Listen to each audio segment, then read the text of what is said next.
Nakapagpadala pa ng mga text message si Police Senior Inspector June Abrazado sa mga opisyal ng Philippine Public Safety College bago bumagsak ang kanilang eroplano.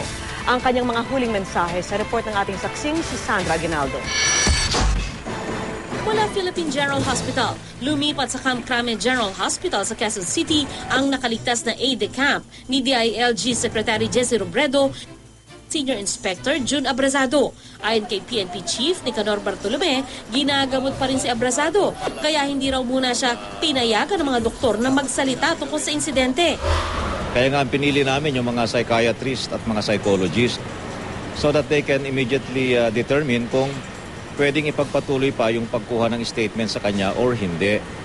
At yun ang rerespetuhin namin. Kung ano sinabi ng doktor, rerespetuhin namin. At kung ano din ang gusto ni Captain Abrazado na kung ayaw niya magsalita muna, rerespetuhin pa rin namin yun. Pero dahan-dahan na rin pinagtagpi-tagpi ng mga otoridad ang kabuuan ng malagim na kwento. Ilang oras bago bumagsak ang sinakyang eroplano noong Sabado, masaya pa raw na pinangunahan ni Secretary Robredo ang groundbreaking ng Regional Training School ng Philippine National Police at Philippine Public Safety College o PPSC sa Cebu. Inihatid siya ni na PPSC President Ruben Platon at PPSC Public Affairs Officer Pacifico Talplacido sa Piper Seneca plane na sasakyan papuntang Naga City.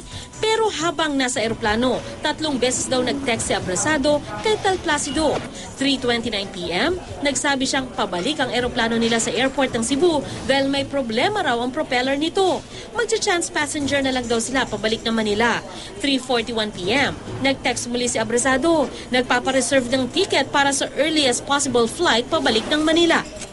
We purchased the tickets and we actually checked the tickets in already because they might not be returning back on time.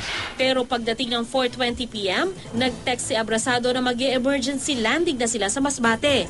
Ito na pala ang huling komunikasyon nila mula sa kampo ng Kalihim. Buong akala ng mga opisyal ng PPSC, maayos na nakalapag sa Masbate ang Piper Seneca hanggang sa mabalitaan ang pagbagsak nito sa dagat. Ang hard hat at kwintas na pinasuot nila noon kay Robredo, ibibigay raw ng PPSC sa pamilya ng Kalihim, kasama ang kanyang mga huling litrato at video. Gayon din ang ticket sa eroplanong sasakyan sana ni Robredo kung nakabalik siya sa Cebu. Ngayong wala na si Robredo, ang training tulungan niyang maitayo sa Cebu, tatawagin ng Secretary Jesse M. Robredo Training Center. Ayon kay Platon, itinaas ni Robredo ang pamantayan ng isang DILG Secretary na sanay mapantayan daw ng papalit sa kanya. Palagay ko, mahirapan yun kasi nga always hanapin ito ng local executives yung kind of governance, kind of leadership ang gagawin niya. So, he must have to fill in a big shoe or big shoes na naiwanan ni boss, ni Sir. Sandra Aguinaldo, ang inyong saksi.